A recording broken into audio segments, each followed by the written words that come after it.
Yeah. Well, look, there's that badger set there, and there's this one here. So He must have been here. at least we know the camera's working, but I had it on photo mode, so hopefully this is recording me video 4K, and it's gonna be over 45 seconds, and let's see what else we can get.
Hey everyone, welcome back to another episode of The Well Said. In today's video I'm just going to be getting on with some more tasks around the farm, and I'm just walking down the woodland path here, which is part of the property. Although it is also a permissive footpath, which means we allow the public to use this path to get down to a local church down here. And although, you know, we are perfectly happy for members of the public to use our footpath, we have had more and more cases recently where we've been getting trespassers in the woodland. A couple of weeks ago when I was here, the tree that fell down a few months ago now, back in November or December of last year, I was actually saving some of the logs from that to use for, like, you know, campfire logs and whatnot, and lo and behold, a couple of weeks ago I was here, they were all gone and there were fresh sawdust on the ground, as well as a Cornish pasty wrapper. I think I found some signs of more trespassing in the woodland. So this is that horse chestnut tree that came down in the wind a few weeks ago, and some of the sawdust looks a lot fresher than it did last week. There were some logs here and now there aren't, so I believe someone has seen that, pulled over and helped themselves to some logs, which is a shame because I had them stacked and was going to move them today for some firewood for my campsite. But also, just 20 feet away, just there, is a Cornish pasty wrapper. So I think some people don't seem to understand the concept of private property. On the same day that I found that, a couple hours later, I was working in the farm and a dog came running through and started growling and barking at me. And I was just, oh, hey boy, you know, I had no problem with the dog itself being there. It was just the fact that clearly someone who was using our footpath here, walking their dog, you know, they let their dog off the lead, which I think is a bit insensitive. So today, my first task is putting up these signs to ask members of the public or users of the path to please respect the woodland and the wildlife here. And I've also had several instances of people parking their car up there to walk down the path, which definitely not something we want to allow to continue, because as I said, the footpath is private land and that is one of our entrance ways to the woodland. So that's the first task for today, is hanging those up, and then I'm going to continue with cutting down some of the sycamore stems that I was working on last week.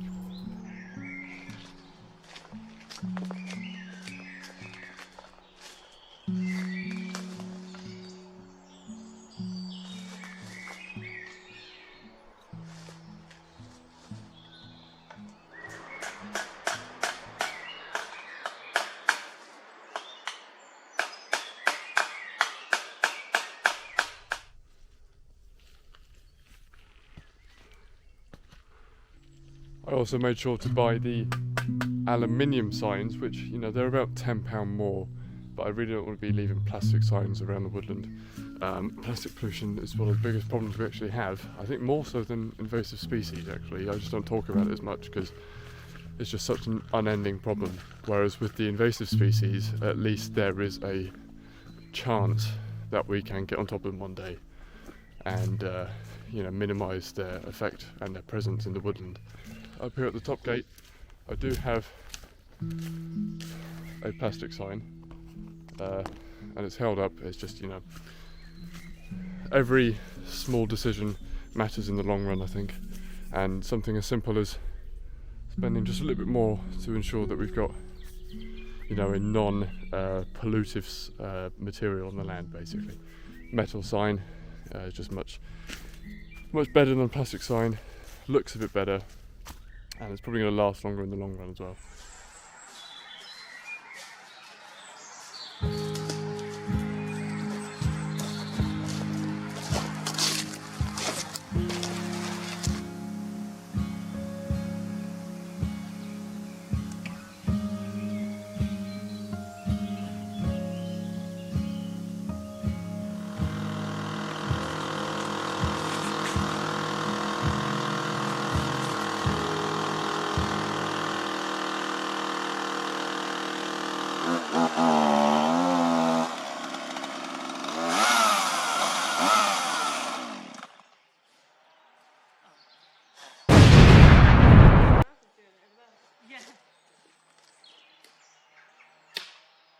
It's smoking.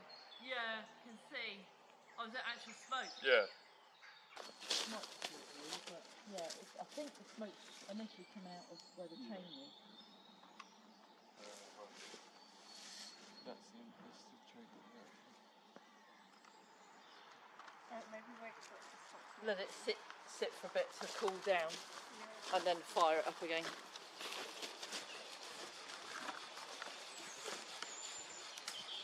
Fine. Carry on round this.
Oh, yep, there you go. It's got a crack all the way down it now. Yep, there you go. Well done. Oh, I'd love to do that, but I think that's probably what I'm going to do at the moment.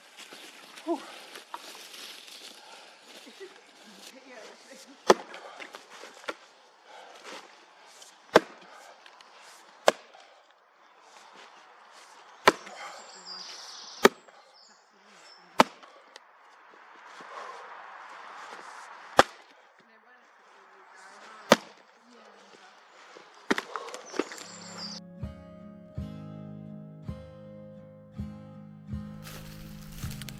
I'm just coming over here to check on the wildlife camera again, because I've had about 200 videos in the last 2 weeks alone. So you can see it's just down there. I'm really surprised with how it's been working. I'm definitely going to buy a couple more to dot around, also for security purposes, because you know we've been getting quite a few trespassers down here lately. So I think another wildlife trap camera up at the top gate, just so that we can monitor if there are people coming on the land regularly, and it also might catch more wildlife. But here we go, we've got the camera here. More badger, Mr. Badger that lives in this set right here, and there's that one there. So this is turned out to be the prime location for it. Lots of badger. What's that one? Magpie. What's this? Oh, there's a deer running off in the background there. That's cool. Badger, badger, badger. What's this one? Sometimes something triggers it and it either doesn't capture it in time, or oh, what's that? Or it's triggered by the wind or something. Oh, look at that. That's cool. Here's the camera, right where this very stomped down patch of dirt is. We've got that one badger set there, another badger set there, another one down there, and then you can see follow the trail, another one there, and let's follow it this way. Over this little mossy mound, we've got another big badger set down there next to this tree. This tree is too big to put a camera around it though, but that's cool to see. And then if you follow where the trail goes, you can kind of see this path marked down there. So if we follow this, it would be interesting to see where the animals are coming from. We've got another small hole down here, and then this is another hole I knew of already, down by this tree.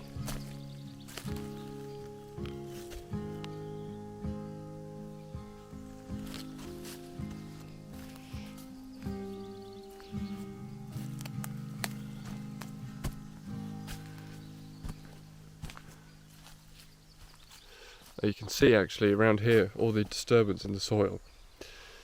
So clearly either the badgers or the foxes have been searching for more places to burrow their nests in. This is the cherry laurel patch, which I call Cherry Hill Grove, because we're on a hill and it's a grove of cherry laurel.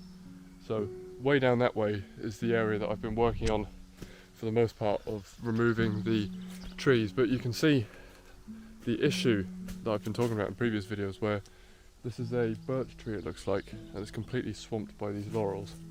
We've got something else down there. I actually can't see what it is. It might be another birch. And then all through here. I mean, it's difficult to see because of how dense it is, but when you look up out at the canopy, you've got to see out from underneath here at the crowns of the trees.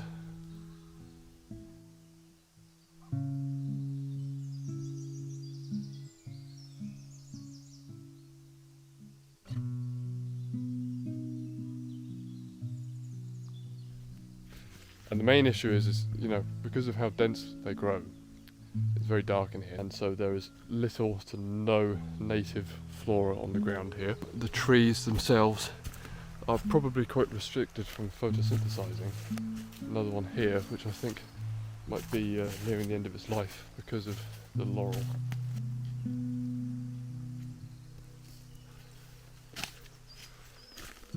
So you can see how that's just completely swamped by the surrounding laurel. And it makes it very difficult for these trees to stay healthy as they mature. the bark has turned this like brown papery sort of texture. But where they're so restricted with sunlight, I mean, you've got a little bit dappling through here, but it's not nearly as much as the rest of the woodland is going to offer. And so, you know, certain other organisms like mosses, lichens, different epiphytes that actually support the tree, they're not parasitic, they are symbiotic with the tree, they are restricted from growing. And as such, the tree then suffers from a lack of water, actually, because moss actually captures water and helps feed it down to the tree's roots without the water just running off the soil. And also, you know, different epiphytes also provide nitrogen fixing benefits as well. But I'm just looking through here, there's a big dead fallen tree here. Some of the tree is still standing because that's where I believe the main two tawny owls that I know live in the woods. I think they live up there.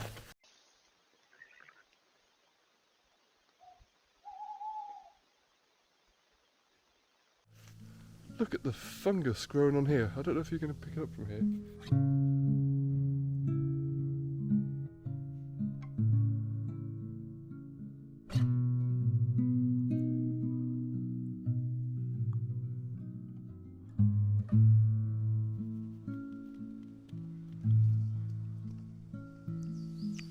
Wow. They're so orange as well. That's why I thought they were like reishi or something at first. But yeah, they could be turkey tail. Look at them. They're just very orange. It could even be because they're growing on, I'm guessing this is a beech tree. You know? Maybe there's certain like compounds in the beech that makes them orange instead of their usual sort of grey bluish colour. No, look at them. Look at the end of there's not turkey. They don't have pores.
So if you guys missed the last episode and are wondering why I'm cutting these trees down, basically this is a stand of what I believe is sycamore, which is right next to our farm, right next to it.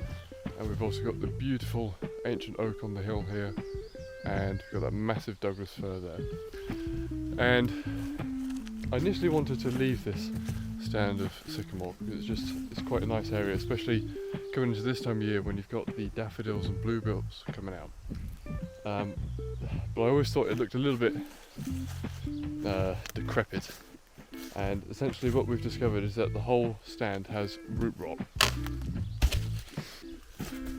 Down here, for example, which should be a pretty healthy stem, these ones look very healthy up top, but down here you can see the rot that's taken place down the bottom. So I believe they were coppiced before, you know, hence why they're growing into these separate stems. But for one reason or another, they're just not that healthy now. This one here is especially precarious. So essentially I'm going to be removing most of the ones infected with the root rot. See how the rot actually extended the whole way through the stems on most of them. But you know, they're pretty solid hardwood, so we're using them for the posts on the dead hedge at the moment.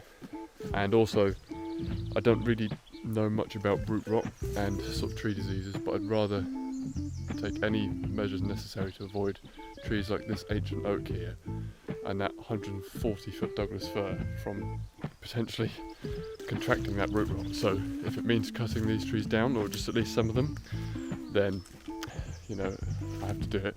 We've also got some beautiful birch trees here in Badger Valley up there. Really, really beautiful area, but again, when the trees are infected with root rot, you've got to just sort of do what you've got to do. So this stem that I've just started cutting into here, again, I'm not an expert. That could be the heartwood, but there is definitely some root rot going on around here.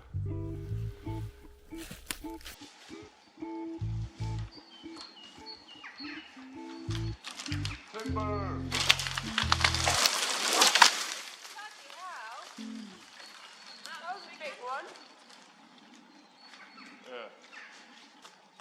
Didn't need to cut it down after all. I only started cutting that one because the other one was tangled up in it. But then the other one fell down first.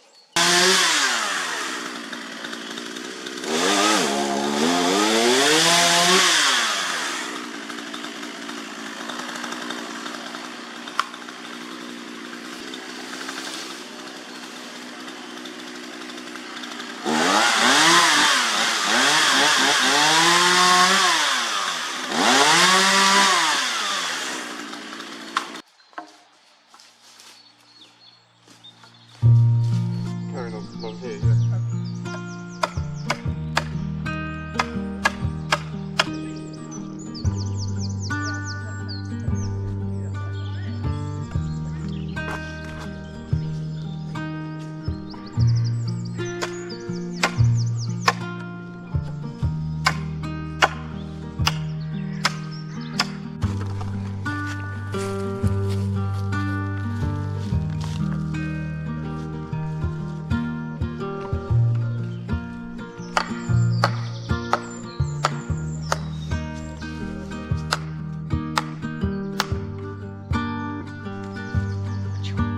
It's kind of silly that you then have to do both. Yeah, you know what I mean? Like, if you see a picture when you're oh, that's pretty.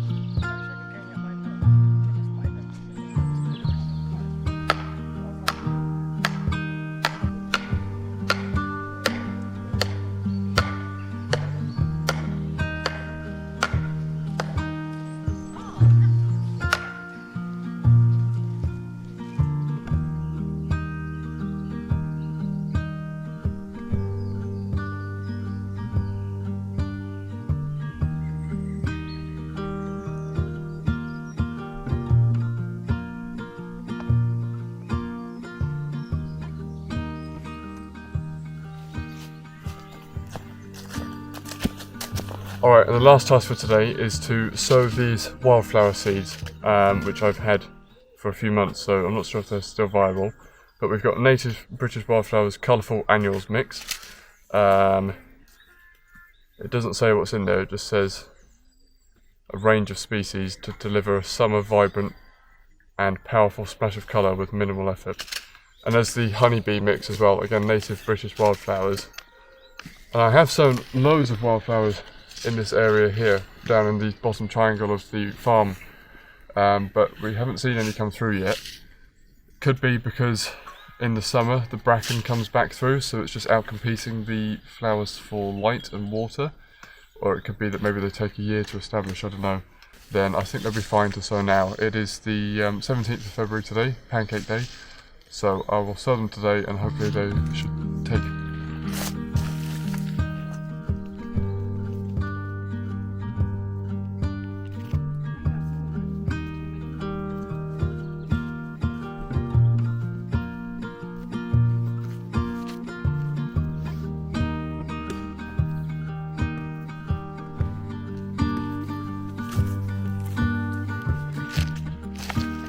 Okay, so that's the last of these wildflowers. Hopefully we'll see them come up within the next few weeks. We do get daffodils, dandelions, bluebells, and occasionally wild garlic here as well. But it would be nice to just have, you know, a colourful mix of different native wildflowers to attract more pollinators and also potentially, you know, provide some benefits to the food we'll be growing here as well. Thanks for watching this episode of the Wellstead, guys. I'll catch you next week.